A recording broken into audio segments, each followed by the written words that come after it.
Bueno, buenas tardes a todos. Aviso de entrada, tal como tenemos previsto en estas jornadas de literatura y arte, a las que os doy la bienvenida de nuevo, que vamos a comenzar la grabación de la sesión, como habéis podido comprobar.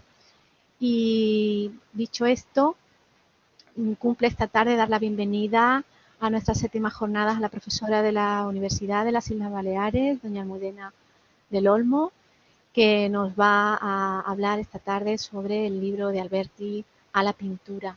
Y estamos muy contentos de que esté con nosotros. Y Antonio Jiménez Millán, que es también el otro coordinador junto con Rocío Peñalta de esta jornada, va a tener la oportunidad de presentarla en unos minutos. A mí solamente me corresponde desearos buena tarde, recordaros que hay que guardar el respeto al micro y a la cámara para que tengamos suficiente ancho de banda y las jornadas se puedan realizar sin ningún problema. Que al final de la sesión se os pasará un formulario a través del chat, pero que también están en las páginas de Campus Virtual para poder confirmar la asistencia, sobre todo a los que queráis la certificación. Y nada, sin más, yo voy a dar la palabra a Antonio Jiménez Millán. Yo me voy a desmarcar de la pantalla y ya doy paso a la conferencia. Muchas gracias, Almudena. Buenas tardes. Antonio, gracias. Muchas gracias. Gracias, Belén. Bueno, muy buenas tardes a todos. Me incorporo yo también hoy a estas séptimas jornadas de literatura y arte. Y me corresponde, estoy encantado de presentar a nuestra invitada de hoy, Almudena del Olmo Iturriarte, que es profesora titular de la Universidad de Baleares y que se ha centrado en sus investigaciones muy especialmente en la literatura española contemporánea, literatura del siglo XIX y XX, aunque también yo le recuerdo alguna publicación de literatura medieval, como una guía de lectura muy interesante del poema del Cid. Como guía de lectura también hizo una de ese libro fundamental de Juan Ramón Jiménez, que se llamaba Espacio, en la Universidad de Baleares, y ha hecho grandes aportaciones al conocimiento de la obra de Juan Ramón Jiménez. Por ejemplo, este libro que tengo en la mano, Las poéticas sucesivas de Juan Ramón Jiménez. Esta es la ventaja de presentar desde casa. Alguna tiene que tener eso de tener a mano los libros. Veis que está publicado en la colección Iluminaciones de Renacimiento, tiene un magnífico aspecto y el contenido es todavía mejor. Este libro que apareció en el año 2009 y un año antes publicó junto con Francisco Díaz de Castro, al que también tenemos hoy como invitado, una antología de la poesía modernista española en Clásicos Castalia.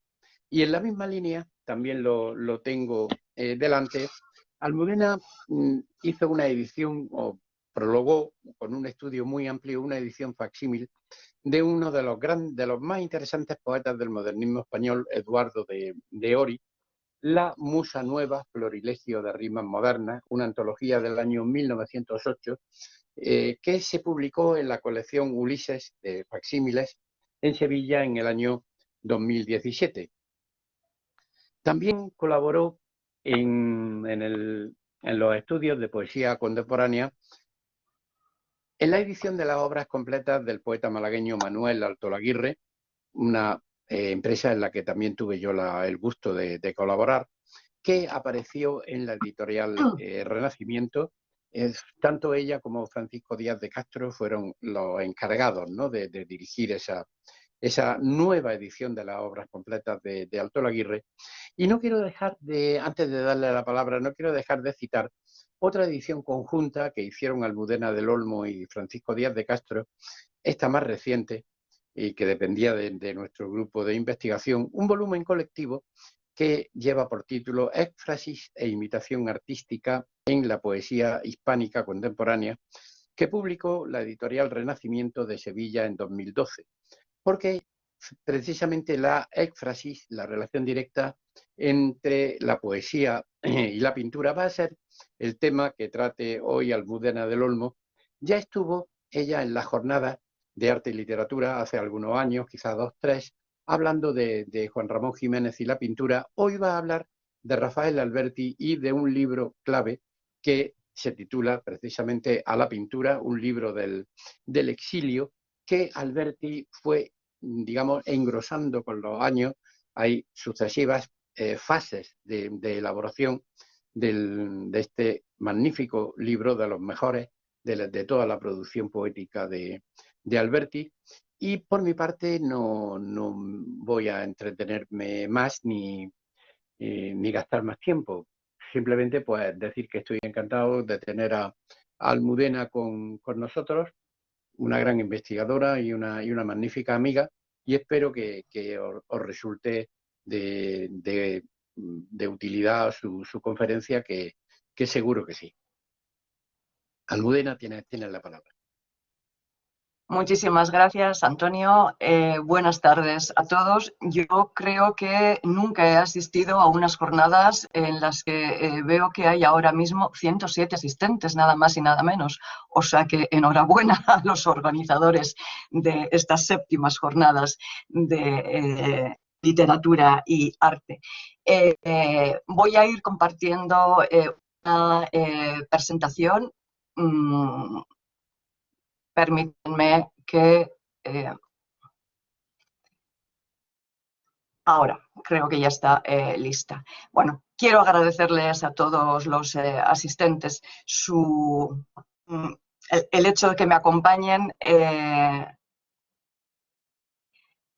en esta intervención mía en las séptimas jornadas de literatura y arte, gracias a la Universidad de Málaga y gracias a la Academia de Nobles Artes de Antequera, auspician estas jornadas, y por supuesto muchísimas gracias a los organizadores, la profesora Belén Molina Huete y el profesor Antonio Jiménez Millán, que han querido volver a contar conmigo en estas jornadas, en una sesión virtual un poco extraña, porque a mí lo que me habría gustado de verdad es ir a Málaga, pero no ha podido ser.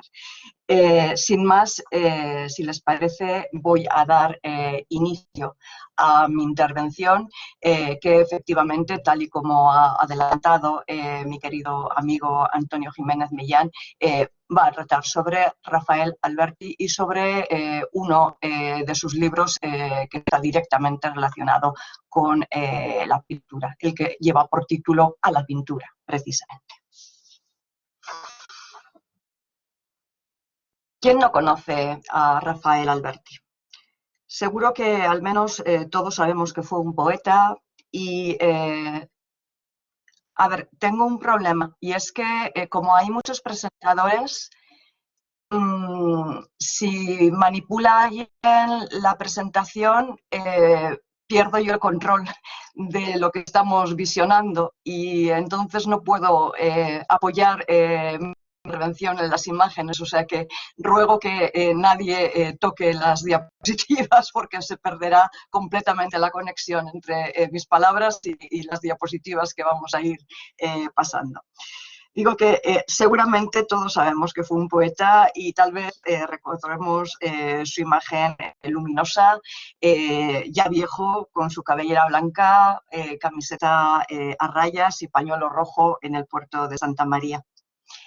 Si por motivos generacionales no se recuerda la cantinela de su voz recitando poemas con Nuria Esper, o acompañado de Paco Ibáñez, sí que se conozcan canciones como Se equivocó la paloma o A galopar, o quizás se conserve en la retina el recuerdo de sus característicos y límpidos dibujos, o una imagen para la historia que a mí me sigue emocionando por lo que significa y por los tiempos que corren, y que, siendo hoy además 20 de noviembre, para mí tiene un significado muy especial.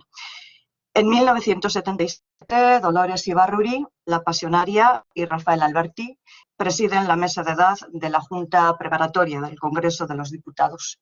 Obviamente, para ello tuvieron antes que poder regresar del exilio, y el Partido Comunista de España tuvo que legalizarse. Estamos ante uno de los grandes nombres de la poesía española contemporánea y también, creo yo, ante una de las figuras más atractivas, porque su experiencia personal y su quehacer artístico adquieren un valor emblemático vistos a la luz de la historia de nuestro país. ¿Quién, pues, no conoce a Rafael? A Rafael Alberti, que fue poeta, pero que primero quiso ser pintor.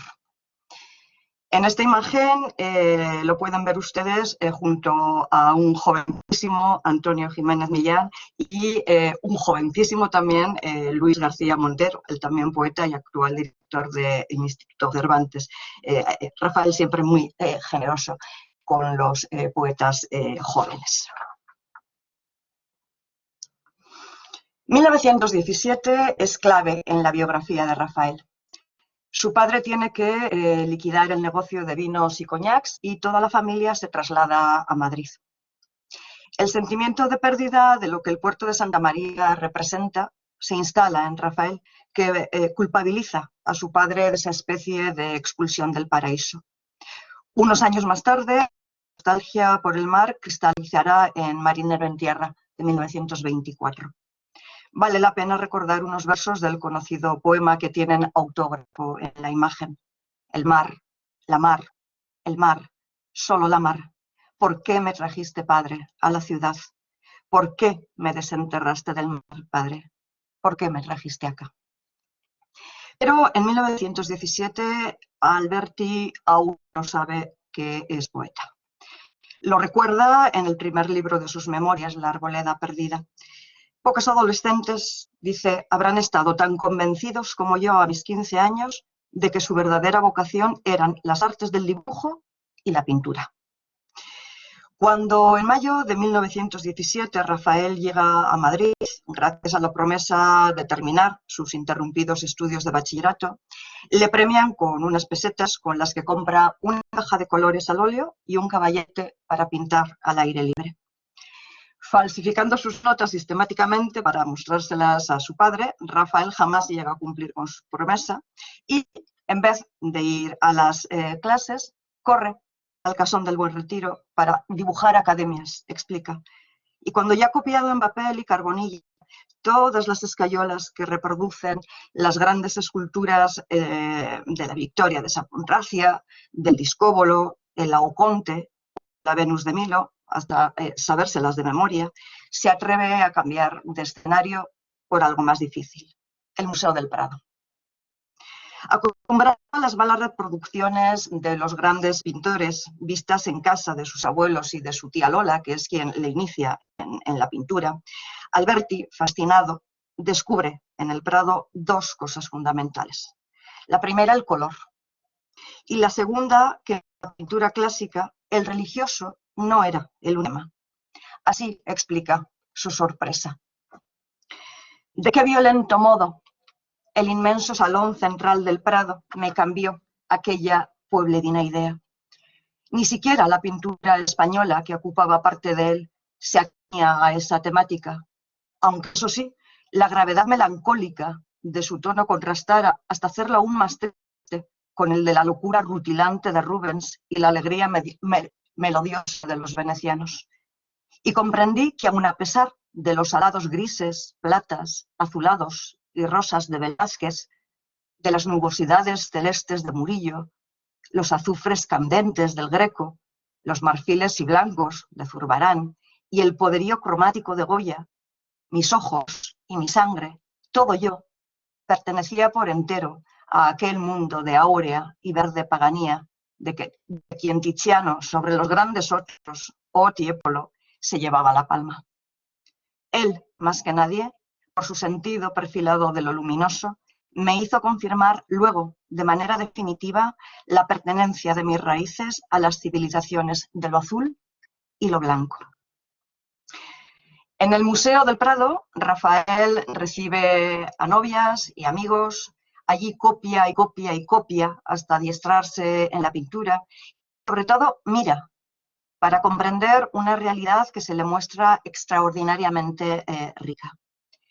Desde 1917 y hasta la insurrección militar de 1936, Alberto considera el Prado su gran vivienda. Y lo primero que hace al regresar del exilio es correr de nuevo al museo. Conviene recordar, asimismo, su intervención junto a quien fue su compañera, María Teresa León, para intentar salvar piezas importantes de los fondos del Prado durante el asedio de Madrid.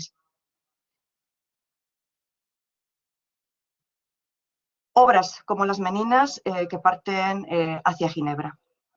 Es interesante a este respecto la lectura de la obra dramática Noche de Guerra en el Museo del Prado. Pero sea como sea, lo cierto es que en 1920 su vocación cambia de forma irrevocable ya, precisamente por la muerte inesperada de su padre y el dolor que siente. El clavo oscuro, dice, que parecía pasarme las paredes del pecho, me lo ordenaba, me lo estaba exigiendo a desgarrones. Entonces saqué un lápiz y comencé a escribir.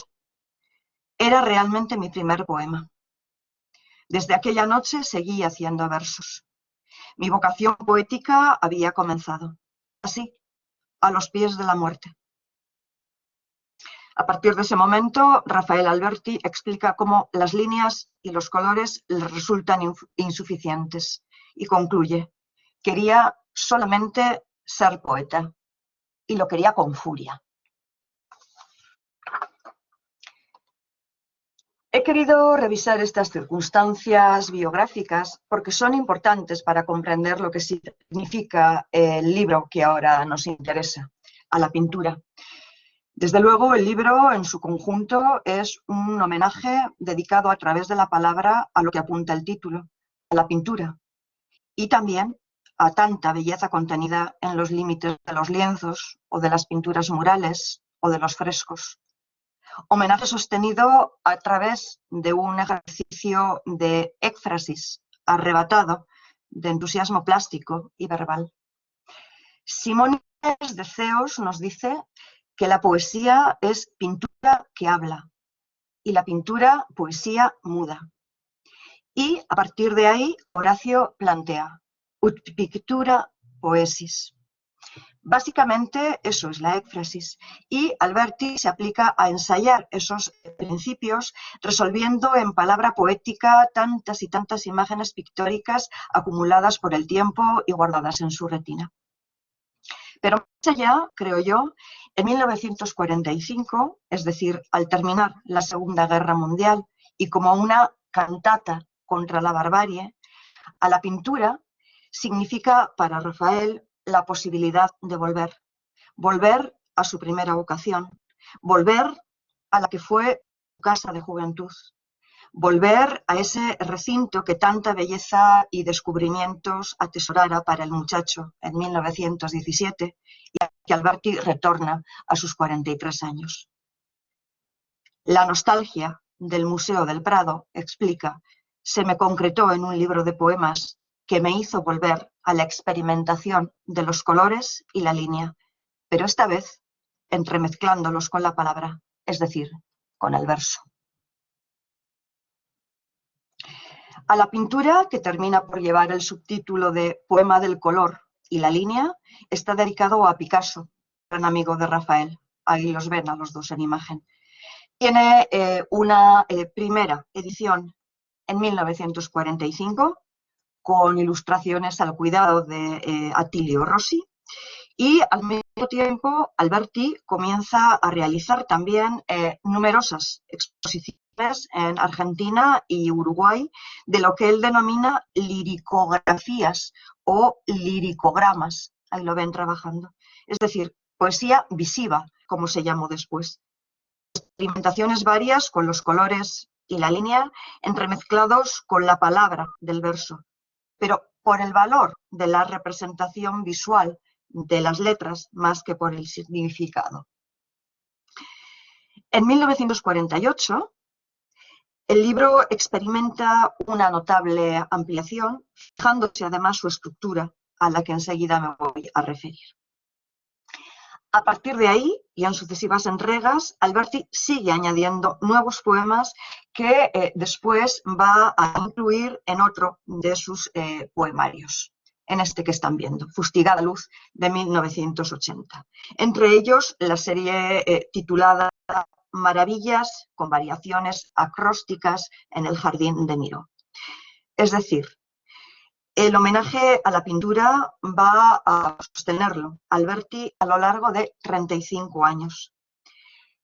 Si en 1945 el libro supone la posibilidad de volver a su vocación inicial, tratando de defenderse, además de tanto horror, la guerra de España, el exilio, la guerra de Europa, el exilio otra vez, en el transcurso de esos 35 años, la pintura, a través del verso, parece convertirse para Alberti en una forma de resistencia y en un lugar permanente ya de residencia en la tierra. Porque además la reflexión sobre la pintura ya no la va a abandonar Alberti, prolongándose en el tiempo en libros posteriores como Roma, peligro para caminantes, o Los 8 nombres de Picasso, por solo mencionar ahora estos dos títulos.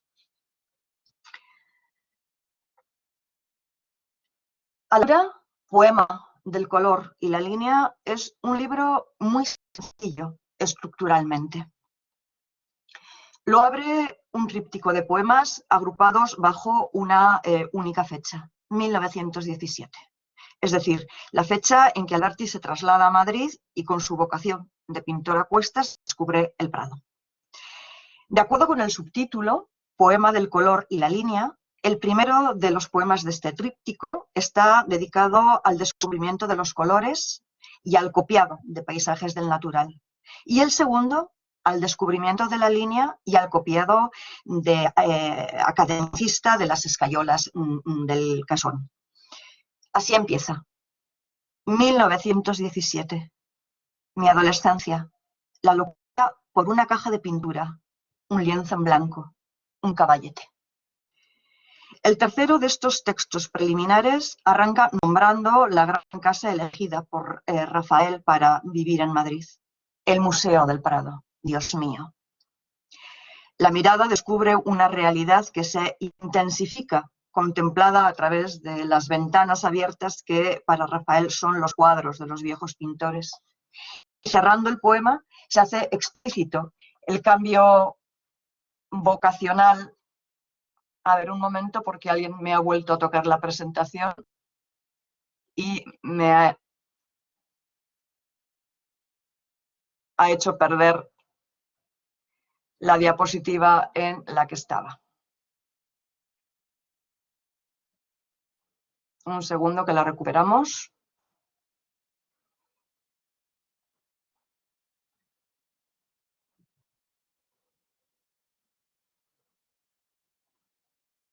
Aquí estábamos.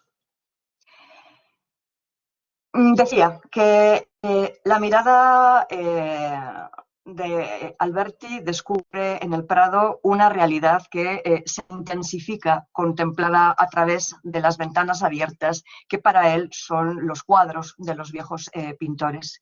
Y cerrando este último poema del tríptico al que me estoy refiriendo, se hace explícito el cambio vocacional hacia la poesía en un recorrido cuyo origen está en la pintura y a cuyo reconocimiento se deben el poeta y este libro en concreto. Alberti en los rincones del Museo del Prado.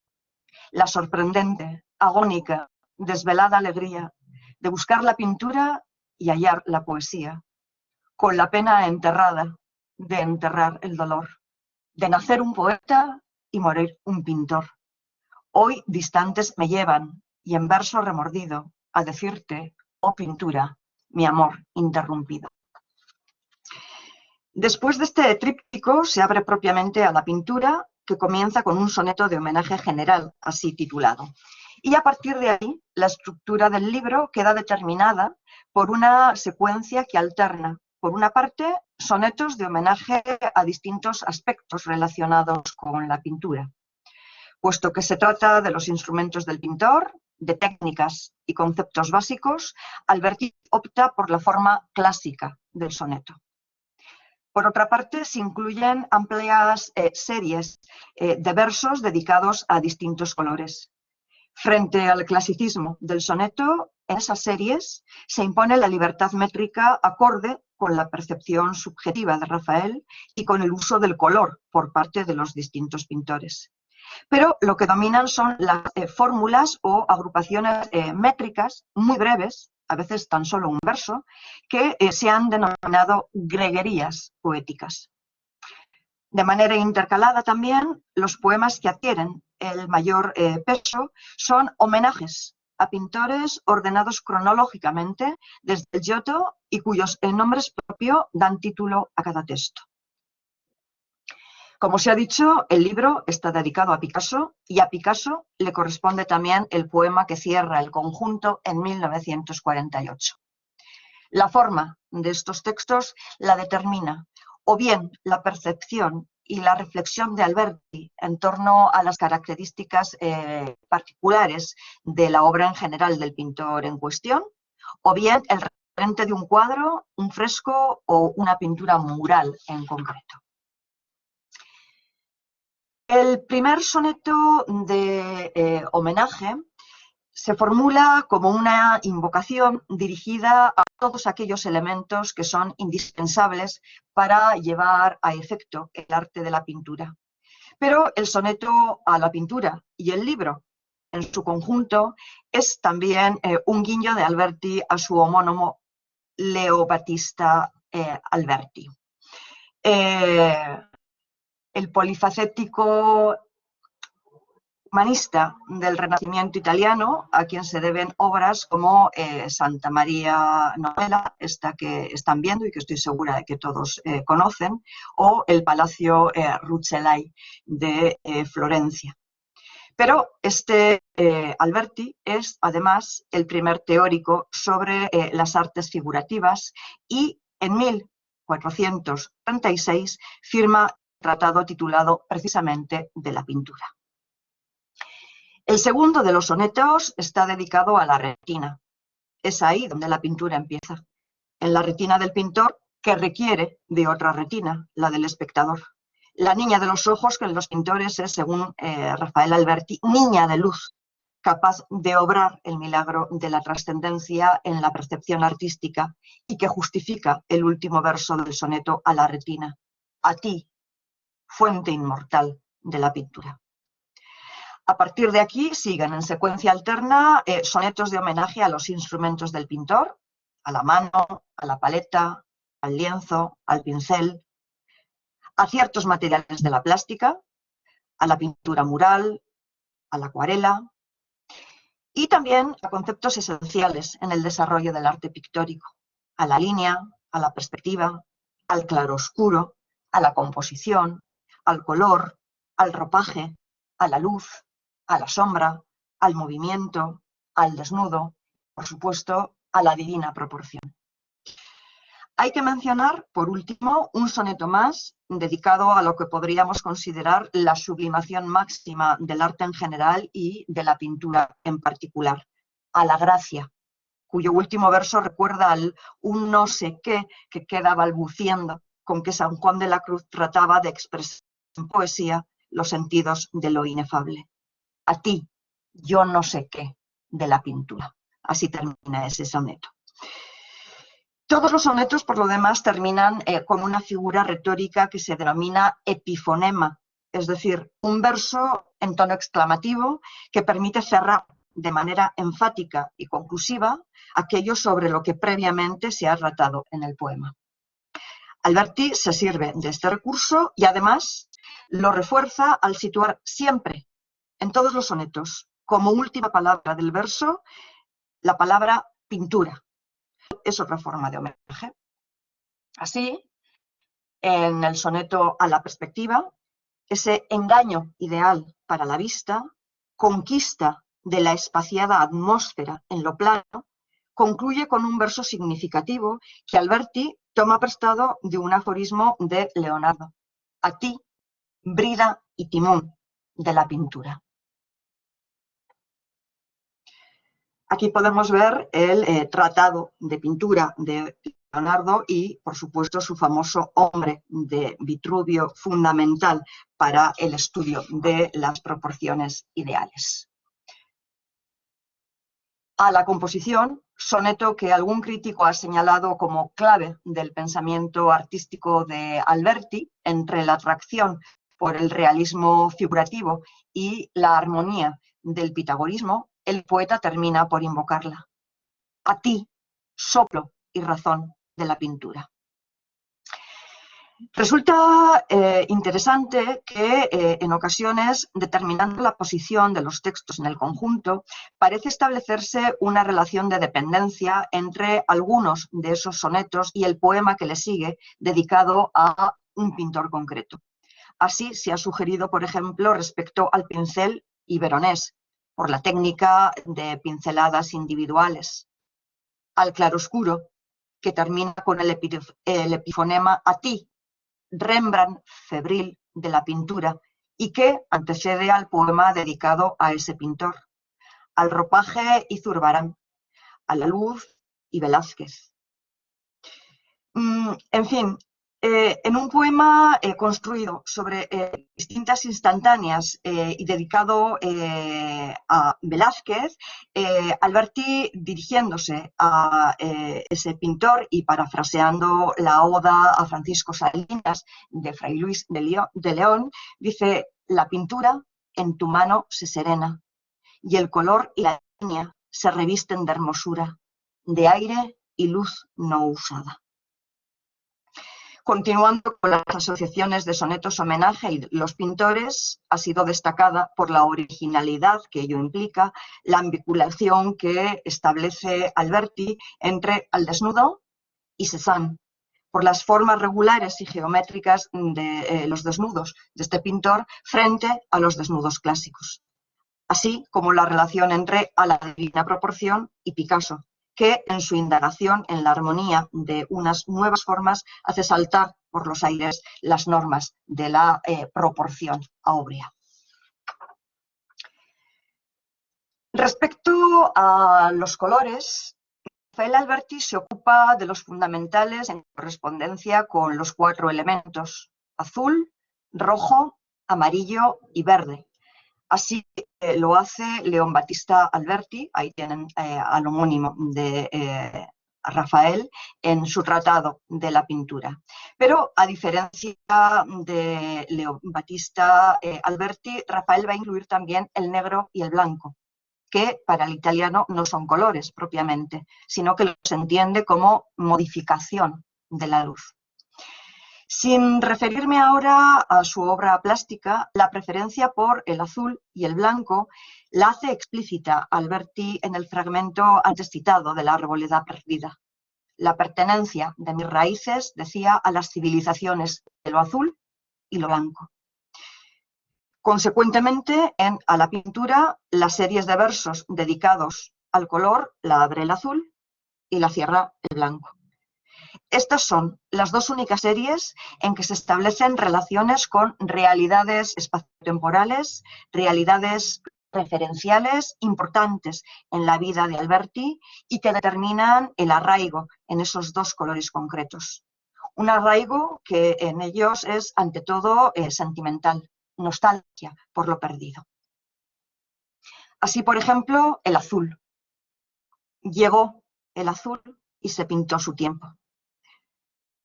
¿Cuántos azules dio el Mediterráneo? O los azules de Italia, los azules de España, los azules de Francia. Por su parte, el blanco es, ante todo, el de la cal, tal como se presenta ese color en primera persona. Yo soy el hijo de la cal más pura. El blanco de las casas, que por ello se presenta así. Soy el más albañil de los colores, y que se graba en el recuerdo de Alberti.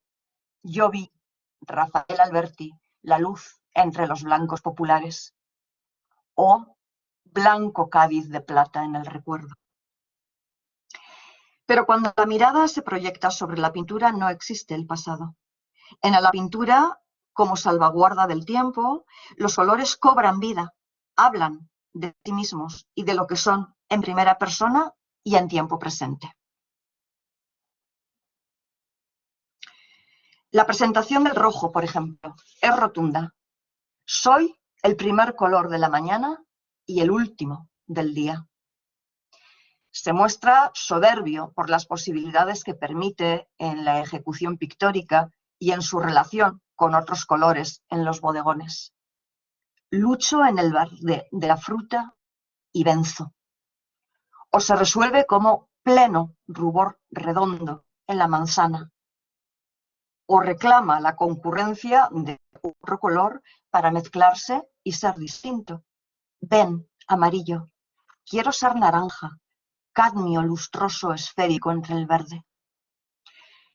El rojo impone su fortaleza asociado a la representación de estados anímicos. Me llamo excitación, cólera, rabia, estallido del día en la ira. Expande su amplia gama cromática desde la violencia de la sangre, me violento y subo hasta de pronto reventar en sangre, hasta llegar al púrpura. El púrpura a través de los cristales, copa, vaso, botella, calientes de los vinos. O el casi negro, coágulo cuando ya casi mi ser solidifico en negro. Mientras que se matiza en los desnudos. Rojo en el labio y menos en las pequeñas cumbres donde gustosamente Venus, ganando, pierde las batallas, hasta casi diluirse. Vago en ciertos desnudos, en ciertas formas diluido en nieve, o se desvanece en rosa. Pierdo el sentido en rosa hasta desvanecerme en casi blanco. O nos quiere recordar, quizás para no perderse del todo, que se pierde en el violeta. Pensad que ando perdido en la más mínima, humilde violeta. En lo que respecta al uso del color por parte de los pintores, Alberti vuelca en estas series de versos casi aforísticos su propia percepción. Establece las vinculaciones entre los distintos colores y los pintores en cuyas obras se impone el dominio de un color en particular y en cada caso interpreta el resultado de su uso, ya sea contenido en una valoración general o proyectando la mirada en algún detalle concreto. Con la memoria del azul, en su uso singularizado, Alberti recorre la historia del arte y de la pintura en un fluir de permanencias sucesivas hacia las que va orientando nuestra propia retina. Desde el azul del cielo del que penden los templos de la antigüedad clásica, el azul de los griegos descansa como un dios sobre columnas, hasta la máxima contemporaneidad que en la edición de 1948 está representada por Picasso y su época azul. Dijo el azul un día, hoy tengo un nuevo nombre, se me llama Azul Pablo Ruiz Azul Picasso. Entre uno y otro polo destilan el azul edad media delicado. Fra Angelico, de rodillas, pintaba sus azules. Lo bautizaron con azul los ángeles. Le pusieron Beato Azul Angelico. La Venecia del azul tiziano en oro. La Roma de los azules Poussin entre los pinos. Me enveneno de azules Tintoretto, dice Alberti, o nos ofrece la siguiente percepción casi expresionista del Greco. Azul, azufre, alcohol, fósforo, Greco. Greco azul, ponzoñoso cardenillo. O se fija en el detalle de la alegre azul vena de Rubens discurriendo entre las carnes nácar de sus desnudos, o el azul murillo, inmaculada. En definitiva, los colores de la paleta del pintor, iguales asimismo siempre a través de la retina de Alberti, terminan por incorporar unas calidades singulares que en su mutabilidad los convierte en el pintor mismo. Dejan de ser materia para cobrar vida, como sucedió con el verde de cromo, que terminó por denominarse en la paleta verde veronés. Estos azules ya no son azul cobalto, azul ultramar o azul Prusia, sino que considerados por el matiz que los distingue, se convierten en otra cosa, en el nombre del pintor preservado del tiempo a través del uso del color, o lo que es lo mismo, a través de la luz singular de su mirada. No disponemos de tiempo para revisar con atención todos los pintores a los que Alberti dedica un poema de homenaje en A la pintura, que acaban siendo un total de 38. Pero vamos a ir deteniéndonos en algunos, tratando de establecer las vinculaciones entre textos e imágenes. Debo advertir que en ocasiones el poema toma como referente una obra en concreto del pintor en cuestión, pero lo más frecuente es que se superpongan distintas obras impresas en la memoria de Alberti y de las que se destila una suerte de percepción poliédrica que el poema contiene. Se trata de traducir o de recrear en palabras impresiones subjetivas determinadas por circunstancias clave en la obra de cada pintor, por el uso del color, por el estilo, por sus aportaciones estéticas o por su valor en la historia de la pintura.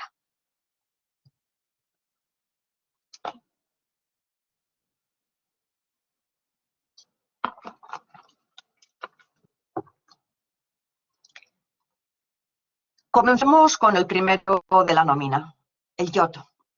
Autor, como todos saben, del Trecento italiano, considerado como el iniciador del Renacimiento y a quien Alberti le otorga el título de el hermano mayor de la pintura.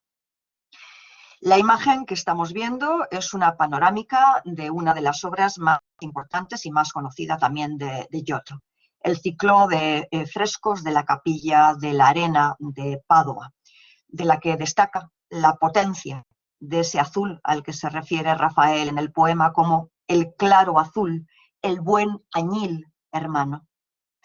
Sin embargo, el texto no implica la referencia directa a ninguno de los frescos en concreto, sino más bien a la impresión del conjunto, conseguida gracias a aquellos elementos que al Giotto le han sido concedidos y que va agradeciendo en primera persona en una letanía que reitera en el inicio de cada estrofa la fórmula laude, Señor, Dios mío.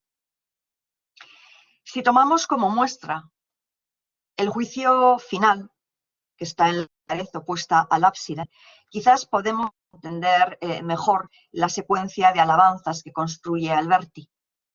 Comienza por alabar al hermano pincel, con que Giotto consigue dotar de ingenua humanidad la representación hierática de lo divino y de lo humano. Alabanza al hermano diseño, que rescata de la bruma la hermana luz, permitiendo que se abra camino la superposición de planos dispuestos en la infinita hermana arquitectura. Alabanza también, por supuesto, al hermano color, en ese uso tan claro, tan neto que caracteriza al Giotto y que dota a su obra de esa sensación de amabilidad dulce. Al fraternal violeta, al verde, al blanco, al rojo, al amarillo, al negro, al oro, al rosa y desde luego al azul. O alabanza también al simétrico orden sin hastío del que este juicio final constituye, creo yo, una muestra perfecta. Además, en el texto de homenaje al Giotto, Alberti parece evocar otros detalles muy precisos de las imágenes con escenas de la vida de la Virgen y de San Joaquín y de la vida también de Cristo. Imágenes que se disponen en los muros izquierdo y derecho de la capilla. Alude, por ejemplo, al ángel que boga sin el hermano viento. Es este el detalle al que se refiere, que pertenece precisamente a la huida de Egipto. Como representantes del Quattrocento, Alberti se detiene en Piero della Francesca y Botticelli.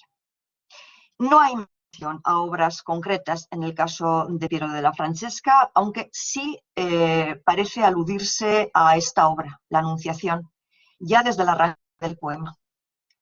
La línea reflexiva, gracia inmóvil, severa, de una columna austera que canta, pensativa.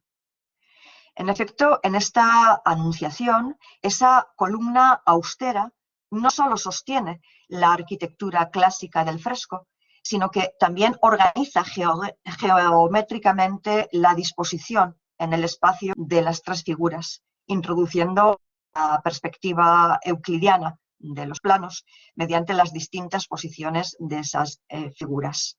La Virgen de frente, el ángel de perfil, y Dios girado 3/4 y estableciendo la diagonal perfecta desde el plano arquitectónico superior. La austeridad, el volumen de las geometrías, las formas compactas con que lo espiritual parece encontrar sus plantas en la tierra como si fuera el cielo, son aspectos recurrentes en este poema en que Rafael Alberti quizás esté recordando también otras imágenes de los frescos de la iglesia de San Francisco de Arezzo. El texto dedicado a Botticelli lo abre una acotación que va a condicionar la forma y el ritmo de este poema, que es una canción, arabesco. El capricho inherente a la forma geométrica de todo arabesco dirige la mirada de Alberti hacia aquellas obras de Botticelli como El nacimiento de Venus, la que ahora estamos viendo, y La primavera, que vamos a ver de inmediato, en que las líneas se ondean y curvan al soplo de los céfiros.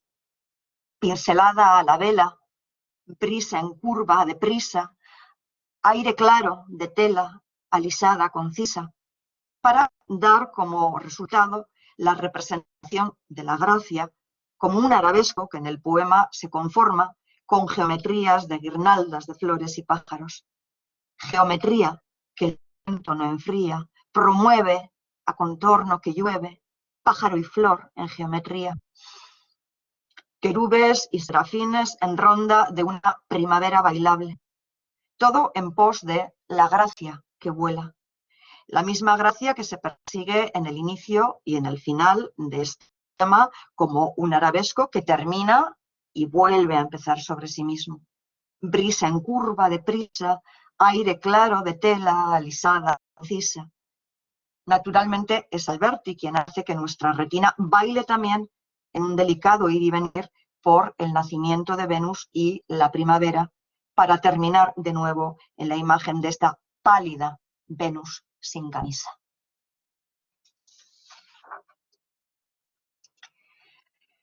Tres genios representan en la pintura la escuela florentina del Cinquecento: Leonardo, Miguel Ángel y Rafael Divino. El ungido preferido de la delicadeza, según la valoración de Alberti. A Leonardo da Vinci parece considerarlo como el dios de la creación pictórica con mayúsculas. Luz, sabiduría, gracia y belleza encuentran acomodo ideal y arquetípico en Leonardo da Vinci, que es representado en el poema con uno de los símbolos de la providencia divina, el ojo que todo lo ve. El ojo, así su nombre, y en su centro un punto: pasión, razón y frío. La pintura, bodas de los colores con la ciencia. Más allá de la imagen misteriosa de algunos de sus autorretratos, barba de una luna atenta en claroscuro, dice Alberti, Leonardo es el ojo universal, es la inmortal retina. El poema dedicado a Miguel Ángel se subtitula Fragmentos y, en efecto, está integrado por 12. Con este fragmentarismo es posible que Alberti intente reproducir la sensación que en su conjunto produce la obra maestra de Buonarroti, la Capilla Sixtina. Aquí tienen panorámica. Encargada por Julio II, Miguel Ángel invierte 4 años en una obra que supone no solo un largo proceso de composición, sino un intenso y penoso trabajo en solitario. Rechaza la colaboración de pintores especialistas en frescos que se ponen a su disposición. Desmonta los andamios que había colocado Bramante y monta otros andamios diseñados por él mismo. Experimenta lo que implica pintar una obra de esa envergadura sobre cal fresca, lo que exige pintar cada escena en una única sesión, porque al secarse la cal los colores se alteran. Y mantiene una muy tensa relación con el Papa, tanto por razones económicas como por las serias discrepancias respecto a las imágenes que la bóveda debía mostrar. Miguel Ángel hace caso omiso a los deseos de Julio II y en vez de los 12 apóstoles pinta una estructura arquitectónica, la que estamos viendo, y la que intenta reproducir el poema fragmentario de Alberti, para contener distintas escenas del Génesis, de las que la creación de Adán, sobre todo, o la expulsión del paraíso, quizás sean las más conocidas. Aquí está la creación de Adán.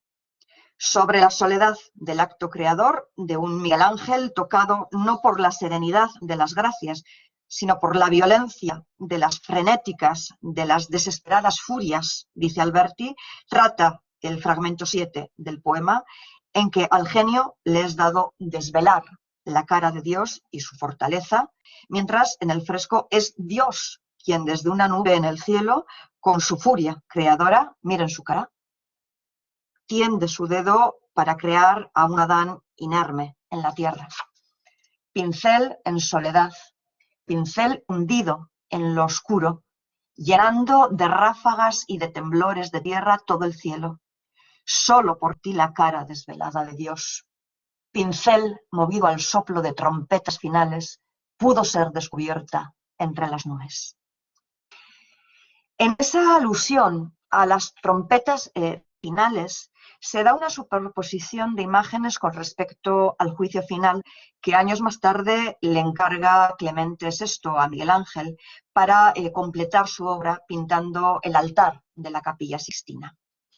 El fragmento 11 parece recrear alguno de los detalles de ese juicio final, que aquí vemos con más detalle, presidido por la representación de un Dios desnudo, de extraordinaria fortaleza, con la mano derecha alzada y abierta en gesto violento.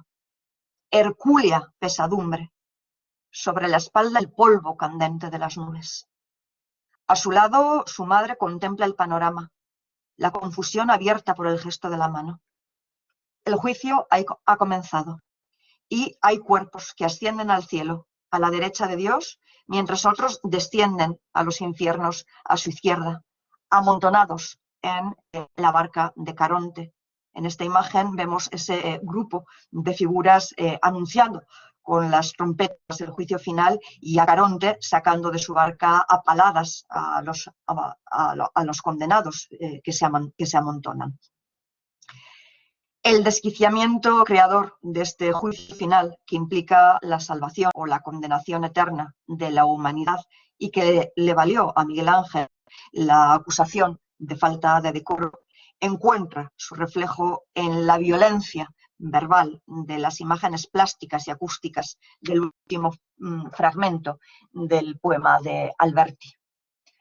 Atrás, rompiendo, aplastadora, inmune, salta la arquitectura. Blanco cíclope furioso en el azul tendiendo arcos, subiendo fustes al frontón del cielo bajo el asombrado de las cúpulas. Atrás, enturbonada, la pintura, sube y desciende, palma, esparto, alambre. El pincel por los ámbitos sin límites. Precipitada va la anatomía, viento en escorzo, ardiente a luz en guerra. Suenan portazos en las nubes, treman rotos los goznes del quicial del mundo. Oh Dios, oh Dios, oh Dios. Tiziano, Tintoretto y Veronés son los representantes de la escuela veneciana del siglo XVI a los que Alberti les dedica un poema. Voy a detenerme en el primero de ellos por dos razones. Es el primer pintor en la pintura en que frente a lo religioso se imponen el paganismo y lo mitológico respecto a los temas. Y es además una de las figuras más nombradas por Alberti. En efecto, en el poema adquiere importancia el tema mitológico y el uso del color en los desnudos y en el paisaje. Así comienza el texto. Fue Dánae, fue Calixto, fue Diana, fue Adonis y fue Baco, fue Cupido, fue a toda voz el tema. Alberti se está refiriendo a un conjunto de obras mitológicas conocidas como poesías, pintadas por Tiziano para Felipe II e inspiradas en las metamorfosis de Ovidio.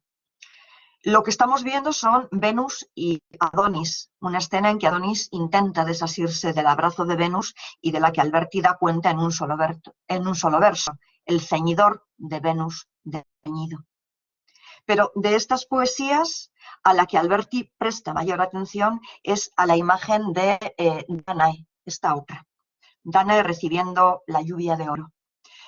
Abandonando por un momento los paisajes como encuadre para las escenas mitológicas y situándonos en un interior en que junto al erotismo del desnudo se destaca el tratamiento de las telas y de la luz. Ni ignoran las alcobas ni el brocado del cortinón que irisa, el escarlata, cuánto acrecienta un cuerpo enamorado sobre movidas sábanas de plata. Nunca doró pincel en primavera, mejor cintura ni mayor cadera.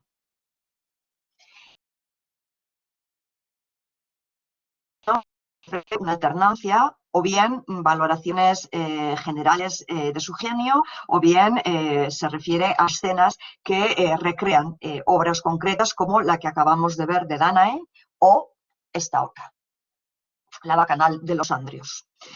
Lo que a Rafael le interesa más en este texto es la representación del cuerpo desnudo de Ariadna, abandonada a un profundo sueño, la expresión de una carnalidad extremada. Fíjense en su figura, en el ángulo inferior derecha. El alto vientre esférico, el agudo pezón saltante, errático en la orgía, las más secretas sombras al desnudo. Mientras tanto, se celebra la Bacanal en la isla de Andros, con un fondo de mar y azul intenso que junto a los colores del paisaje y del ropaje, la mirada del poeta convierten en Bacanal del color, su mediodía. La Bacanal, la ofrenda a Venus y Baco y Ariadna son creadas por Tiziano como una trilogía que el tiempo termina por separar. Las dos primeras obras se conservan en el Museo del Prado y la tercera en la National Gallery de Londres. A la ofrenda a Venus dedica Alberti otra estrofa de su poema, destacando la multitud de amorcillos en movimiento que se disponen a los pies de la estatua de Venus. De entre ellos, en la parte inferior izquierda, se va a referir a este amorcillo de aquí, es una imagen muy delicada, va a singularizar a ese querube en concreto que lanza una flecha directa al corazón, como es debido, pero aquí se trata del corazón de la pintura, con mayúscula, que desemboca en una de las valoraciones de Alberti acerca de la pintura de Tiziano y que se contiene en una pregunta retórica y en dos preciosas imágenes plásticas y lumínicas de máxima intensidad. Amor, eros infante que dispara la más taladradora calentura, venablo luminoso, flecha clara directa al corazón de la pintura. ¿Cuándo otra edad vio plenitud más bella? Altor de luna, miramar de estrella. Por razones de tiempo es obvio que no podemos detenernos en muchos más pintores en concreto. Voy a dejar ahora al margen a Durero, el único representante del Renacimiento alemán, pero que además me interesaría porque en el poema a él dedicado Alberti alude a otra técnica plástica, el grabado.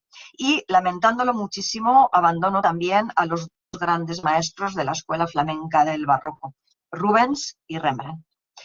Sí quiero detenerme considerando el poema dedicado a otro pintor flamenco absolutamente peculiar por su imaginario. Me refiero, claro está, al Bosco y a la alucinada visión que nos presenta en el tríptico El Jardín de las Delicias. La tabla izquierda representa el Jardín del Edén. La tabla central es el auténtico Jardín de las Delicias, pero se trata de un falso paraíso en que los hombres ya han pecado, sucumbiendo sobre todo a la lujuria. La historia se completa en la tabla derecha con el infierno y la condenación de los hombres. Todo ello viene dado, al parecer, por la intención satírica y de carácter moralizante del Bosco.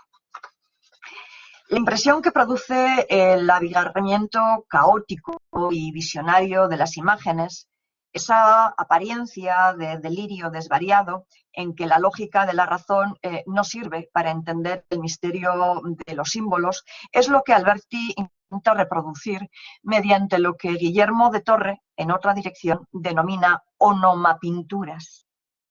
Básicamente consiste en la representación mediante sonidos de las figuras plásticas, haciendo uso de un procedimiento estilístico muy concreto, la gitanjáfora, que no es sino un juego de palabras cuya función poética va más allá del significado y lo dan sus valores fónicos. Alberti parece fijarse en alguna de las figuras de la tabla derecha que pudieran ser formas adoptadas por el diablo en el infierno que el Bosco representa. Aunque el detalle es muy pequeño, fíjense en esta imagen que parece llevar una toca de monja.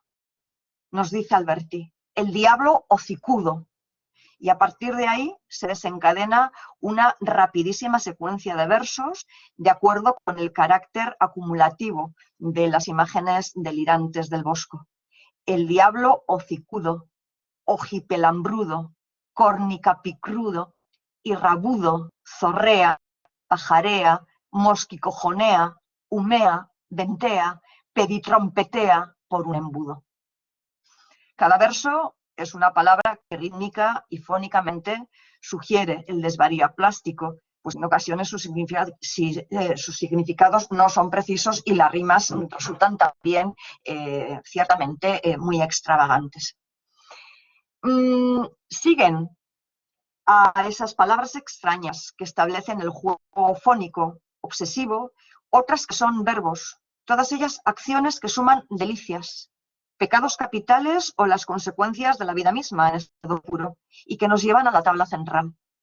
Amar y danzar, beber y saltar, cantar y reír, oler y tocar, comer, fornicar, dormir y dormir, llorar y llorar. Pero a diferencia del Bosco, Alberti no condena estas acciones desde una perspectiva moralizante, sino que hace que lo lúdico vuelva a imponerse a través de la palabra poética y el uso de la gitanjáfora. Mandroque, mandroque, diablo, palitroque. El interés de Alberti por los pintores franceses arranca del clasicismo de Poussin para saltar desde el siglo XVII al romanticismo de Delacroix en el XIX. Frente a la lógica racionalista del primero, del que estamos viendo la danza a la música del tiempo, Delacroix, calificado como pintor en arrebato en el poema a él dedicado, representa lo contrario: el drama del color, la vehemencia de la luz o la urgencia de la línea. Estas características que se enuncian desde la primera estrofa del texto las relaciona Alberti además con la temática de los cuadros aludidos, la masacre de Quíos o la libertad guiando al pueblo. Ahí la tiene. Una temática que implica el compromiso civil y político del pintor con la urgencia de los acontecimientos históricos de su propio tiempo a través de unos planteamientos estéticos muy afines a los del propio Alberti. Este cuadro alegórico de la libertad lo pinta Delacroix en 1830. a raíz del levantamiento popular de la ciudad de París. Sus característicos edificios se vislumbran al fondo a la derecha. El levantamiento comienza el 26 de julio de ese mismo año en protesta contra el rey Carlos X, último de los Borbones de Francia, por la supresión del Parlamento y el intento de restringir la libertad de prensa, desencadenantes de la Revolución de 1830, que va a terminar con el rey en el exilio. Así describe Alberti la obra de Delacroix. Todo es furia y bandera, estandarte aturdido, sin rienda ni atalaje, luna desguarnecida, la libertad crecida cabalga el oleaje. Por lo demás, si consideramos los nombres que completan la lista de los pintores franceses a partir de Delacroix, la modernidad pictórica parece ajustarla el poeta a los impresionistas que se apartan de los cánones de la escuela por distintas razones, con la excepción de Camille Corot, considerado precursor y maestro de todos ellos, de todos los impresionistas. Estamos viendo el puente de Narny, uno de los muchos puentes pintados por Corot. A través de la contemplación de la dulce serenidad y la profundidad de sus paisajes, Alberti expresa un deseo que es nostalgia a lo lejos por lo perdido. Viera yo, por los ojos tranquilos de tus puentes, el fluir encantado de la vida. Viera desde tus montes y valles inocentes mi arboleda perdida. Completan la nómina Cézanne con la plástica diaria, muda vida de sus bodegones. Aquí estamos viendo estas manzanas, o el azul y el esquematismo de sus desnudos en estas bañistas. Te conoce el azul, te reconoce el nuevo tema, la forma, en pleno goce de la forma, color pleno en esquema. O estas otras bañistas de Renoir y el sueño de los colores en un poema en que la expresión verbal del cromatismo se vuelve preciosa al extremarse en una matización ajustada a los cuerpos femeninos. El rosa era quien quería resbalar por el seno y ser cadera. El amarillo, cabellera. El añil, diluirse entre los muslos y ceñir hecho agua las rodillas. ¿Se murió el color negro? El azul es quien canta y se destila en una sombra verde o lila, pero es el rosa, el de mejor garganta. El rosa canta junto al mar, el ancho rosa nalga por el río, el rosa espalda puesto a espejear. Gauguin también recibe un poema homenaje y finalmente el holandés Van Gogh, del que Alberti destaca la pincelada entrecortada y como en giros de obras como La noche estrellada. Se arremolina, campesina, ondula, noche en círculo rueda, azula la arboleda. O bien ofrece otra representación ekfrástica de los famosos girasoles. Nuclear, demencia en amarillo, pincel, cuchillo, girasol, cruento amarillo sol, violento anillo. Tras Poussin, el primer pintor español al que Alberti dedica un poema homenaje a la pintura es Pedro Berruguete.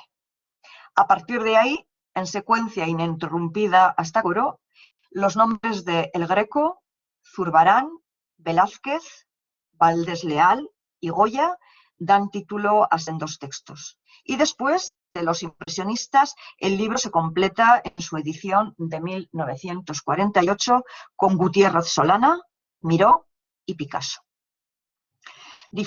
Resulta muy difícil, pero puesto que necesariamente tenemos que elegir, vamos a detenernos en Goya y en Picasso, los nombres importantes en la obra y también en la vida de Rafael Alberti. Los poemas a ellos dedicados, además, están a la pintura desde su primera edición de 1945.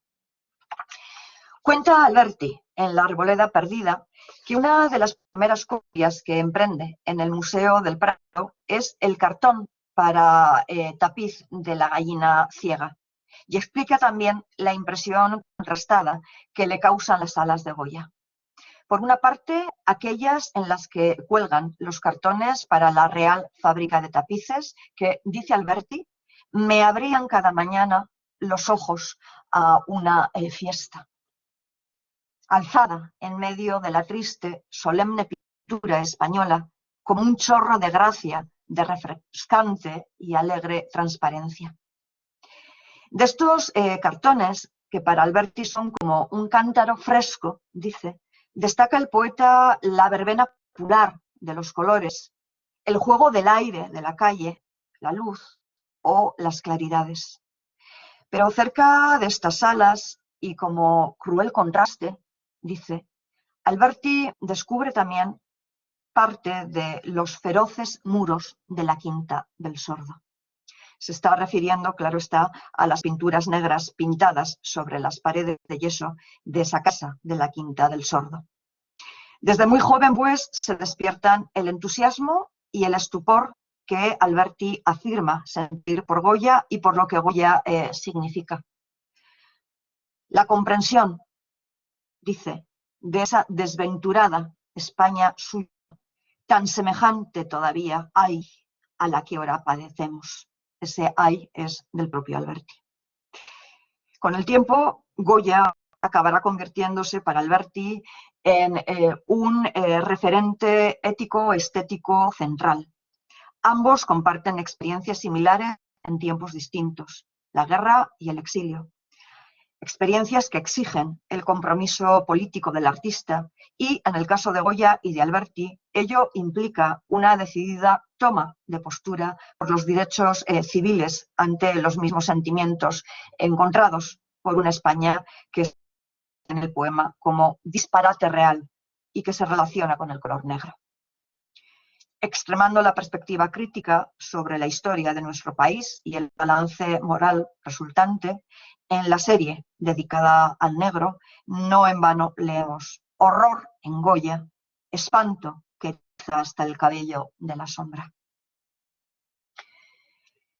La visión contrastada de la obra de Goya es sobre la que Alberti construye el poema a él dedicado en A la pintura. El texto se abre con una rápida enumeración de sustantivos que marcan la tensión de contrarios, llevándonos de la luz a las tinieblas, de lo festivo a lo violento, que es lo que finalmente se le impone al poeta, a Rafael, en la percepción de la obra de Goya. La dulzura, el estupro, la risa, la violencia, la sonrisa, la sangre, el cadalso, la feria. Hay un diablo demente persiguiendo a cuchillo la luz y las tinieblas. De ti me guardo un ojo en el incendio. A ti te dentelleo la cabeza, te hago crujir los húmeros, te sorbo el caracol que te hurga en una oreja. A ti te entierro solamente en el barro las piernas, una pierna, otra pierna, golpea. La violencia, la irracionalidad, el disparate, lo grotesco, se muestran indisolubles con respecto a una consideración de España que Alberti comparte con Goya. En nuestro texto, el diagnóstico se acomoda en 3 versos. Cuando todo se cae, y en adefesio España se desvae, y una escoba se aleja. El adefesio de 1944 es, por lo demás, el título de una obra de teatro de Alberti, y la imagen contenida del último verso, y una escoba se aleja, evoca el Capricho 68 de Goya, linda maestra, que veremos enseguida. El que ahora les estoy mostrando es el Capricho 43. Junto a la tensión de contrarios, el otro eje que vertebra el poema de Alberti es la síntesis de imágenes de referencialidad múltiple que remite tanto a la pintura de Goya en distintas vertientes, los retratos, los desastres de la guerra, como a los grabados de los caprichos, los disparates y la tauromaquia, o a la pintura mural de las pinturas negras. Las imágenes de procedencia muy diversa se acumulan en los versos y se lanzan como rayazos para construir un conglomerado caótico y esperpéntico adecuado a la realidad de una España en la que conviven toros y toreros con duquesas que quieren ser majas, en que la decadencia borbónica se vuelve represiva, en que la guerra de la independencia de 1808 carga contra el pueblo. Una España en que en el imaginario de Goya, lo mismo que en el poema de Alberti, conviven brujas, demonios y duendecillos en abigarramiento tan caprichoso que justifica el más emblemático de los caprichos de Goya, el número 43, en que podemos leer: el sueño de la razón produce monstruos. Valgan estos versos que voy a leer como ejemplo de síntesis de imágenes superpuestas a las que me estoy refiriendo. Versos que en el poema se suceden en una secuencia rapidísima. Los voy a leer para que apreciemos el efecto que producen entre visionario y alucinado y, desde luego, con un feroz contenido crítico. Después voy a tratar de ir desdoblando esos versos para ver las imágenes a las que nos remiten. Volar, el demonio, senos de vieja, y el torero, Pedro Romero, y el desangrado en amarillo, Pepe Hillo, y el anverso de la duquesa con reverso, y la Borbón esperpenticia con su Borbón esperpenticio, y la pericia de la mano del santo oficio, y el escarmiento del más espantajado fusilamiento. Si nos vamos a ver las imágenes, ese volar, el demonio, senos de vieja, está uniendo dos caprichos: allá va eso y linda maestra. Por su parte, estos dos grabados del autor de la tauromaquia son Pedro Romero matando a toro parado y la muerte de Pepe Hillo en la Plaza de Madrid. Ahí tienen los versos a los que la imagen nos remite. Por su parte, por supuesto, la maja vestida y la maja desnuda son ese anverso de la duquesa con reverso. Y tenemos también, dentro de retrato de la familia de Carlos IV, estos dos detalles de María Luisa de Parma y de Carlos IV, ese buen esperpenticio que quizás se les recuerde a ustedes a alguien. Y por último, los fusilamientos del 3 de mayo, aquí los tenemos, con ese escarmiento del más espantajado fusilamiento. En fin, Alberti se dirige a Francisco Goya en un poema con una última invocación en que lo nombra pintor de forma sustantiva y esencial, y cifra su inmortalidad en la síntesis de contrarios que sustenta la paradoja de la percepción de su obra, lo mismo que la paradoja del análisis histórico-moral de España. Pintor, en tu inmortalidad llore la gracia y sonría el horror. A la pintura termina en 1948 con el poema dedicado a Picasso. Con Picasso quiero yo terminar. Es un buen cierre por dos razones. La primera, porque aunque sea de esta forma tan extraña, de forma virtual, supongo que me estoy dirigiendo a un público que mayoritariamente está en Málaga. Y la segunda razón no deja de ser un guiño personal, porque se da la casualidad de que yo soy de Guernica. Como prueba, esta fotografía en que el pueblo de Guernica reivindica el Guernica a Guernica. Guernica, Guernicará. Eso es lo que significa el pie del mural. Independientemente de dónde esté el cuadro, a mí lo que me importa es que Picasso pintara el Guernica. Dejémonos de anécdotas, vamos a tratar de situarnos en esta obra. Alberti plantea un mismo punto de partida en lo que respecta a la ubicación geográfica tanto para sí mismo, el Alberti, como para Picasso. Los dos en la ciudad de Málaga y alude también a los colores, a la luz y al mar. Dice Málaga, azul, blanco y añil, postal y marinero.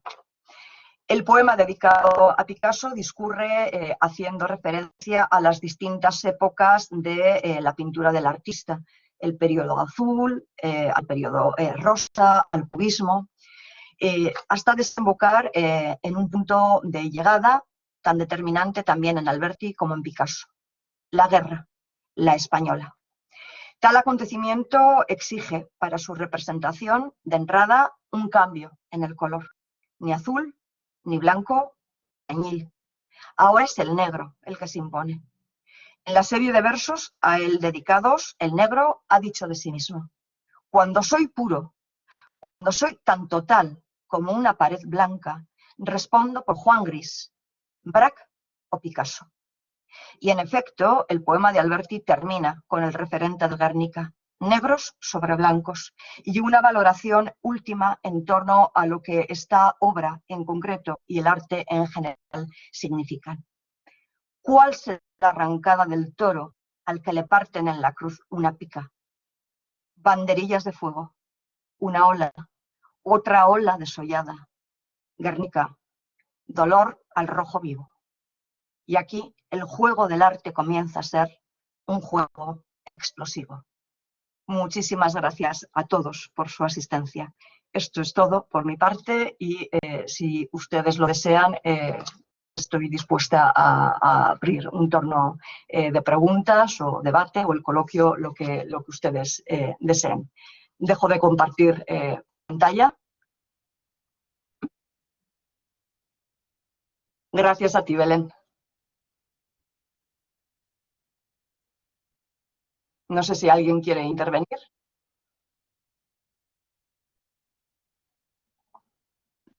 Almudena, muchas gracias y enhorabuena por tu charla fantástica. Y nada, yo primero, antes de intervenir yo, me gustaría que los estudiantes, si tienen alguna pregunta, alguna observación, que la hagan, claro.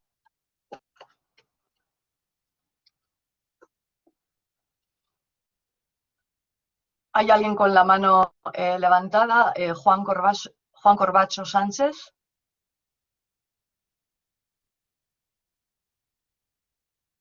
Si quiere intervenir usted, puede hacerlo cuando desee. Es que no me sale. Un momentito. ¿Dónde está Juan? Vale, ¿se me escucha? Ahora, gracias. Yo sí le escucho. Buenas tardes, muchísimas gracias por este acto que ha sido, la verdad, muy interesante. La felicito Gracias. desde mi posición y desde mi humilde posición. Y quería trasladarle una pregunta que es más, bueno, no sé si la estimará pertinente, pero bueno, se la realizo. ¿Usted cree desde su punto de vista subjetivo que el legado de Alberti está suficientemente valorado en España y más concretamente en Andalucía? Esa es mi pregunta. Yo creo que el legado de Alberti es un legado sumamente importante y pienso que Alberti ha tenido suerte. Creo que sí que está bien valorado. Lo que ya no sé si ha tenido tanta suerte es con cómo se ha tratado a Alberti después de su muerte y el borrado que ha habido de muchas relaciones en los textos de sus memorias, por ejemplo, o las barreras que se nos ha puesto a los que hemos trabajado sobre Alberti, para poder citarlo, por ejemplo, o para acceder a determinados textos. Pero no sé, quizás aquí Antonio Jiménez Millán, que es el auténtico especialista en Rafael Alberti, muchísimo más que yo, donde va a parar, tenga algo que añadir.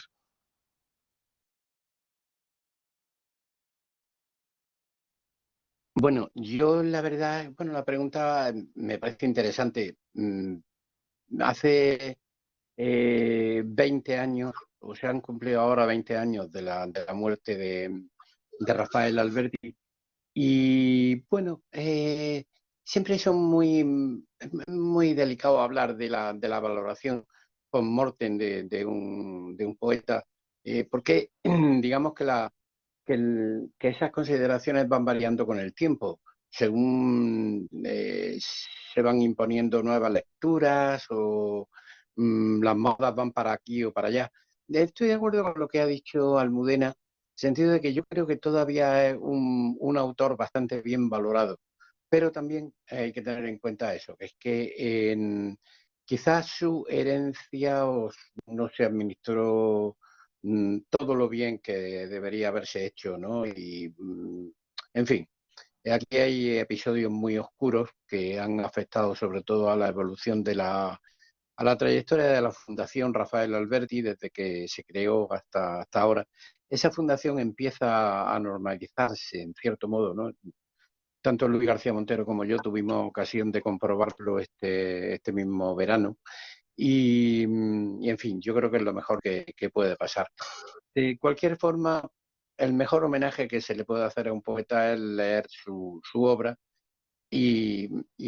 bueno, y hemos tenido, creo, esta tarde un ejemplo magnífico, ¿no? de cómo se puede hacer una lectura a fondo y una lectura muy inteligente, en este caso de un libro crucial en su etapa. Pero básicamente estoy de acuerdo. Creo que sí, pero se podría haber hecho mucho mejor. Pues muchísimas gracias. Sí, sí. Gracias a ti. ¿Alguien tiene alguna pregunta más o desea realizar alguna intervención, algún comentario, alguna aportación que siempre será bienvenida? Manuel González creo que quería hablar. A ver. Manuel, ¿puedes hablar ya? ¿Sí? No sé, Almudena, había un participante. Ah, vale, que había sido sin querer. Ha subido la mano sin querer. Vale. Perfecto, Sí, a gracias. veces pasa. Pues nada, si no hay más, no sé, Belén, informa tú si quieres de la próxima Sí, sesión. bueno, a ver, tenemos aquí a Roy. Un segundillo Sí. que vamos a darle el permiso para que pueda hablar. Roy, ¿puedes hablar? Buenas tardes. Hola, ¿se me escucha? Sí. Sí. Vale. Hola, en primer lugar también felicitarte porque la verdad que ha sido muy enriquecedora la conferencia. Y quería plantear una cuestión. Si Rafael Alberti no habla en esta obra, en la de la pintura, sobre la propia pintura que él realiza. No, no. En esta obra, en la pintura, con sus sucesivas ampliaciones en el tiempo, en ningún momento habla de su propia obra pictórica. Donde tienes referencias a esa vertientes en sus memorias, en la Arboleda perdida, pero no poesía. Y si Vale. además Pero él- no en la pintura, ni siquiera tampoco en otros libros donde sigue haciendo homenajes a la pintura, tampoco se refiere, que yo recuerde al menos, a su propia pintura. No. Efectivamente. Y sí que fue importante desde el punto de vista vital, desde el punto de vista práctico, incluso porque él vivió tanto en el exilio como luego ya en el regreso a España, vivió mucho más de la pintura que de la poesía. Realmente es muy difícil vivir en este país de los derechos de autor, más tratándose de un poeta, un novelista todavía, pero para un poeta es muy difícil. A Rafael Alberti, en cierto modo, le salvó la vida en plan de subsistencia la concesión del premio Cervantes en el año 1983, ¿no? Y porque él no tenía, como exiliado que era, no tenía seguridad social ni tenía nada. Entonces, en el día a día y en cuanto a ingresos inmediatos, era mucho más fácil que lo obtuviese a través de su carpetas, de sus grabados, de lo que, bueno, él llamó liricografías, y después ya, ya en Roma tuvo muchísima actividad de este tipo, ¿no? O sea que vivió mucho más de la pintura que de la poesía. Pero no hace referencia efectivamente ni en ese libro, ni en la pintura, ni, por ejemplo, en Fustigada Luz, o Canciones del Alto Valle de la Niene, donde tiene varios poemas dedicados a pintores contemporáneos, muchos de ellos amigos suyos y muy participativos, digamos, en la resistencia antifranquista, en la lucha por la democracia, pero no habla de su propia pintura, salvo en algunos momentos determinados ya en las memorias, como ha dicho Almudena. Sí, Vale. si ese tema te interesa en concreto, lee El Arboleda Perdida. Vale, pues muchas gracias. Gracias a ti. José Luis Sánchez quería intervenir.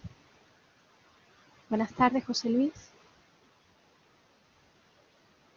No sé, ¿le habrá dado sin querer también? Pues no sabemos. Alicia, un momentito, por favor. Que podamos habilitarte para hablar. Ya. Alicia. Hola, buenas tardes. Hola. Buenas tardes. Buenas tardes. Muchas gracias tanto a la profesora Almudena como al profesor Antonio, que ha sido profesor mío también. Quería hacerle a ver si puede dar alguna pincelada. Alberti, bueno, como poeta, claro, una figura conocida, pero yo quería preguntarle sobre el teatro. Si usted podía dar alguna pincelada, porque sé que, bueno, muy exitoso no fue su faceta sobre el teatro, pero sí me gustaría si usted pudiese, o Antonio, profesor Antonio, alguna pincelada y por qué, si también podía ser, bueno, mejor usted me explica el motivo, por qué no tuvo éxito en esta faceta. Bueno, muchas gracias.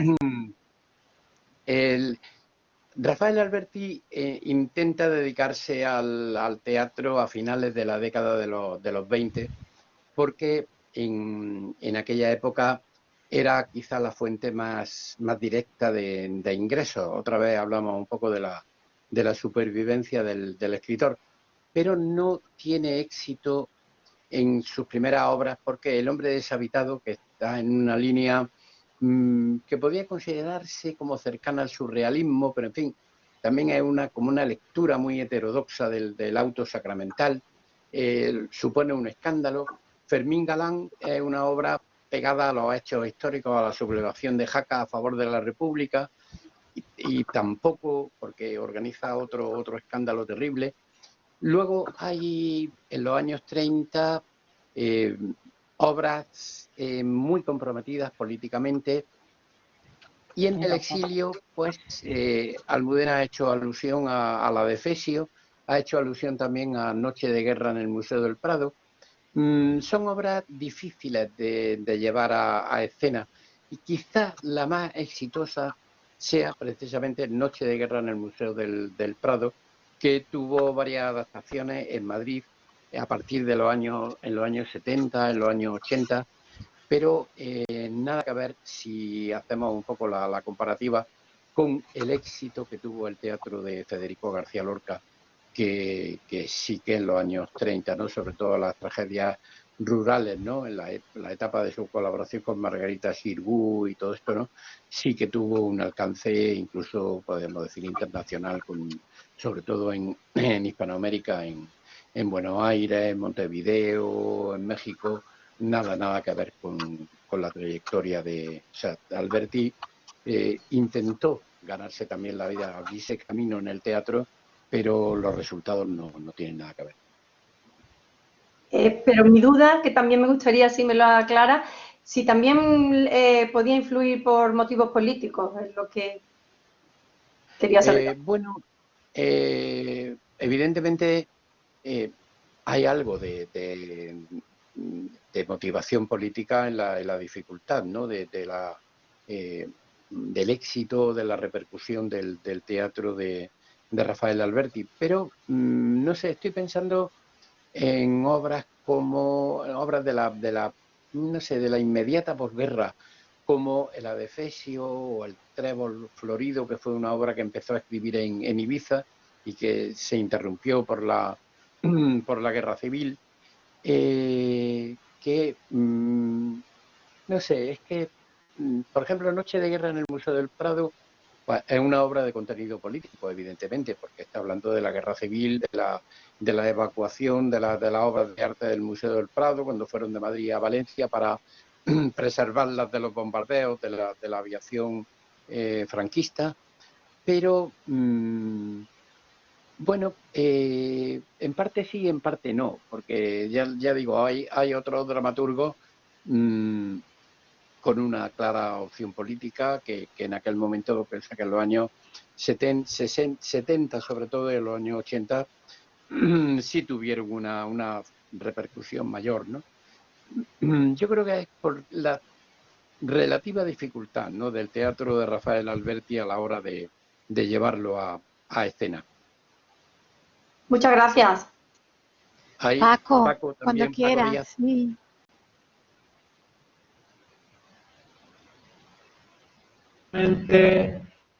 A ver, ¿se me oye? Sí, un poco entrecortado, pero se te oye. Se me oye. Si no se me oye, lo dejo. Qué cosa más rara. ¿Tampoco? Bueno, muchas gracias.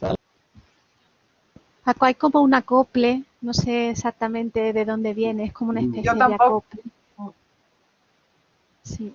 Se te oye acoplado. Se te oye acoplado, Paco. Bien, no nos preocupemos. Era simple, no, era un simple apunte a que, bueno, en Italia también en alguna actividad teatral de Alberti, más escénicos, antiguos y con actores, por ejemplo, Vittorio, que bueno, pues representó esas formas híbridas, ¿no?, de teatro breve. Recordar también que cuando se repuso a finales de los 70, no recuerdo, por María Casares, fue un acontecimiento mágico también, ¿no? En el sentido, importancia de que, bueno, Albert hablas de nuevo, pero tampoco tuviese especial de la categoría de, sobre todo viendo de sus obras poéticas, ¿no? Nos ha desentrañado mucho de Leja como a la pintura.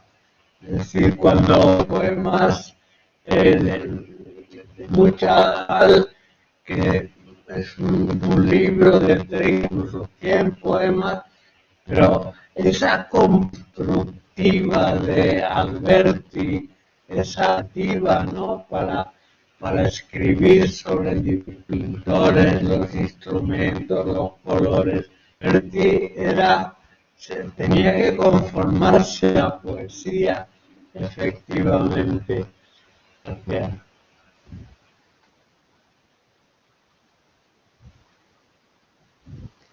Paco, lo sentimos mucho, te hemos entendido, la verdad. Creo que al final más o menos se ha entendido lo del teatro en Italia y el formato poesía que tenía que tener este mensaje de Alberti, ¿no?, de homenaje a la pintura. Había un problemilla de sonido, pero bueno, muchas gracias. Sí, bueno, Sí, yo por lo demás también añadiría que es una valoración muy personal, pero así como Alberti estaba tocado por la gracia para la poesía, me temo que para el teatro no. Yo personalmente no entro, me cuesta mucho entrar en su teatro, no. Es difícil, ¿eh? Y sobre todo ya si pensamos en su debut, ¿no?, con una obra como El hombre deshabitado, es que se mete en un problema muy serio ya de entrada, ¿no? Y ya la primera obra se las trae. Ya. Y claro, a partir de ahí ya como que empiezan los problemas, porque o son obras demasiado circunstanciales, como las que escribe en los años 30, el Bazar de la Providencia, con el Teatro del Guiñol de octubre, ¿no? de la revista, en el inicio del compromiso político así más directo, ¿no? O son obras demasiado ceñidas a un ambiente, ¿no? Andaluz, un tanto extraño, ¿no? Como el Adefesio, que está muy relacionado además con su estancia en Rute en los años 20 en la provincia de Córdoba. Es un teatro difícil, sí, la verdad es que sí. Totalmente de acuerdo. Almudena, Yo creo que simplemente... la que tuvo más repercusión, yo creo que fue Noche de Guerra en el Museo del Prado. Sí. Porque además fue la que mejor realización escénica tuvo, ¿no? Sí. No me acuerdo exactamente ahora quién fue, pero fue un director muy de teatro muy conocido el que se hizo cargo, ¿no? de Noche de Guerra. Y luego ya pues también José Monleón hizo también lo posible por poner otra vez en primera línea el teatro de Alberti, pero difícil.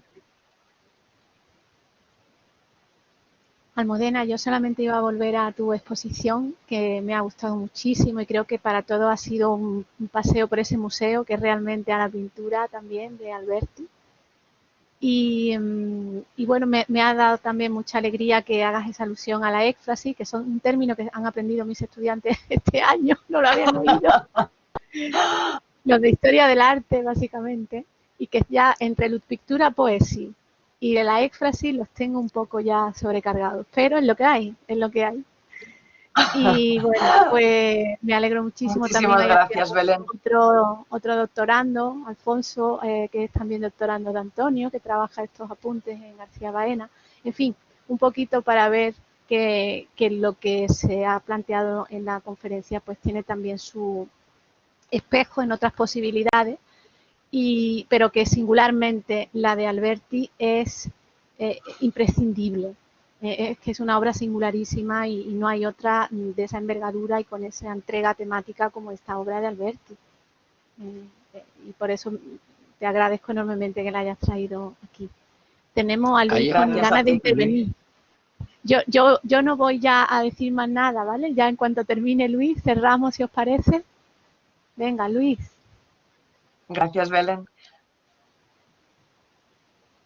Luis sí puede hablar, ¿no? Sí. Vaya. Pues si lo quieres escribir, lo subtitula y te lo decimos. Bueno, no. Vale, gracias. Luis Merero es también becario de investigación. Sí, forma parte de nuestro grupo de investigación. Exactamente, y quería él intervenir, pero no, por lo visto está ahora con problemas. Vale, lo va a hacer por que me llame después por teléfono.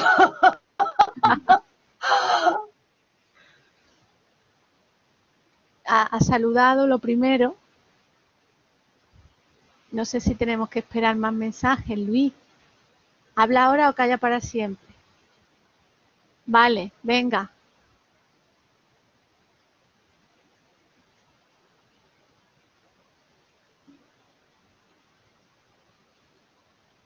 Vale, quiere preguntar sobre la guarda de pinturas en el Museo del Prado. Alberti y María Teresa. Los dos. ¿Qué quiere preguntar? No oigo bien. Lo que debemos a la guarda de pinturas en el Museo del Prado. ¿Entendido? Luis, voy a retomar el chat para que...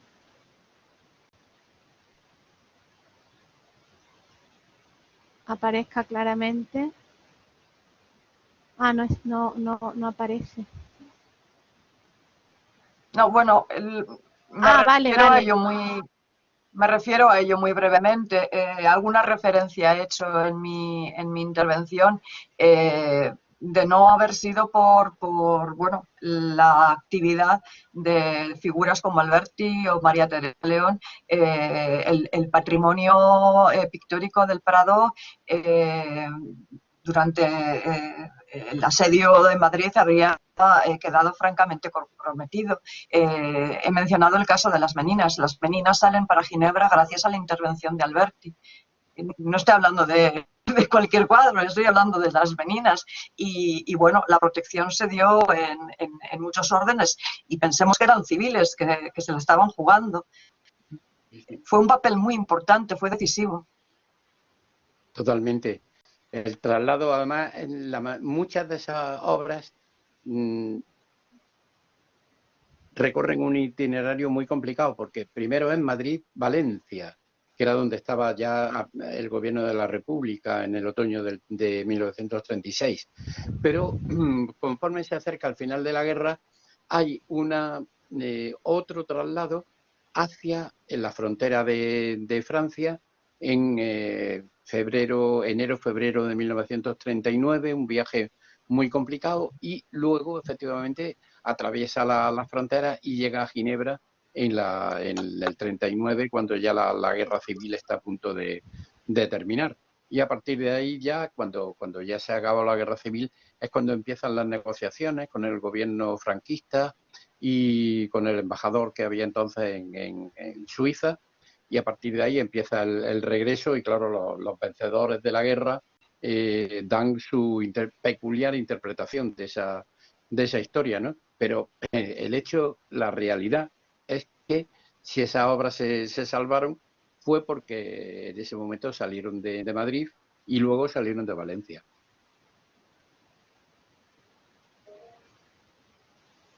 Tenemos aquí otra intervención. Luis agradece la respuesta y pide disculpas por la falta de conexión al final. Bueno, Alfonso, creo que ya puedes hablar.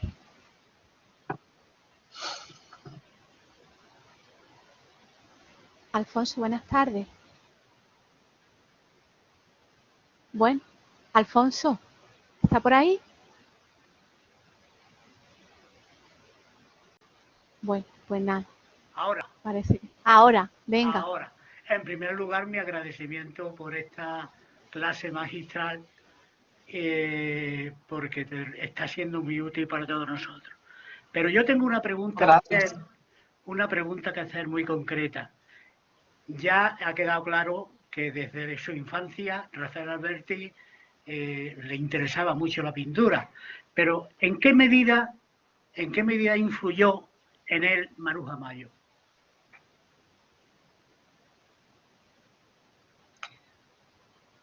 Bueno, de que no hay que con Maruja Mayo Alberti escribió interesantes de cal y canto. Tremendas, esa alegría del cal y canto, ahí tiene que ver Maruja Mayo. A ver, vamos. A ver, si es posible. Ve hablando tú mientras, Antonio. Es difícil hablar de influencias directas, pero efectivamente Rafael Alberti fue pareja de novio, por entendernos, de Maruja Mayo a finales de los años 20. Es justamente en la época en la que escribe los poemas dedicados a los actores, sobre todo a los cómicos de cine, con un título muy curioso que él saca de Calderón de la Barca. Yo era un tonto y lo que he visto me ha hecho dos tontos. Son poemas dedicados a Buster Keaton, a Charlie Chaplin, en fin, a todos los actores americanos de moda en ese momento. Y lo curioso es que las ilustraciones, cuando Rafael Alberti publica esos poemas en la Gaceta Literaria, son de Maruja Mayo.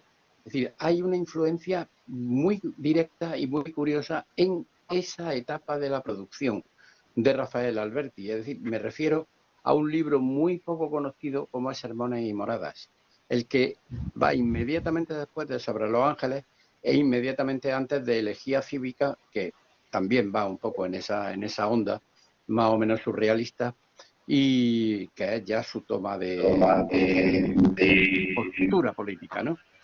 Pero influencia histórica, yo creo que no la hay. Yo creo que aquí empieza a hablar ya de volumen.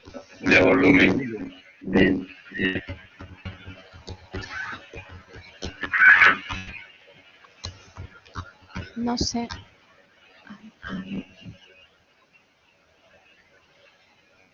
Paco está interviniendo otra vez. La tecnología. El virus me está afectando.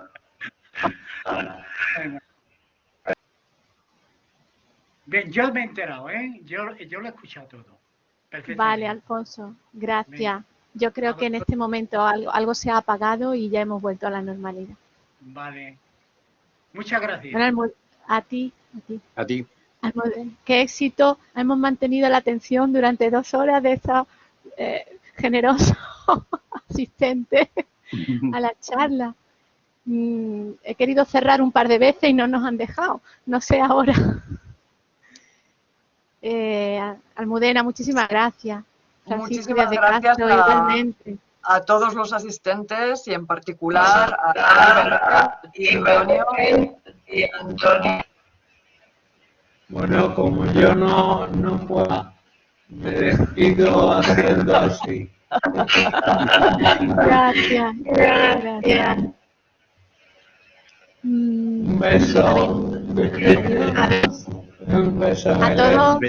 Belén, anuncia en todo caso la próxima sesión. Eso es que por lo que sea, al estar Paco conectado se seguía acoplando esto, pero ahora ya que ha cortado, podemos emplazar a todos los asistentes ya a la próxima sesión que tendrá lugar el viernes 4 de diciembre, también a las 5, en esta misma sala virtual, con Álvaro Salvador de la Universidad de Granada, que hablará también sobre una obra titulada Museo Ideal de Julián del Casal. También lo presentará el profesor Antonio Jiménez Millán. Pero, entre tanto, tendrán deberes. Los asistentes se les enviará un correo con algunas cositas que podrán ir viendo y trabajando en estos días, que si no van a ser demasiados sin tener contacto con la jornada. Muchísimas gracias a todos, a los asistentes, por supuesto, a nuestros ponentes y estamos emplazados a la próxima. También, por supuesto, los ponentes invitados a lo que ya tenéis la clave de acceso a lo que necesitéis. Muchísimas gracias. Buena tarde, buen fin de semana. Gracias.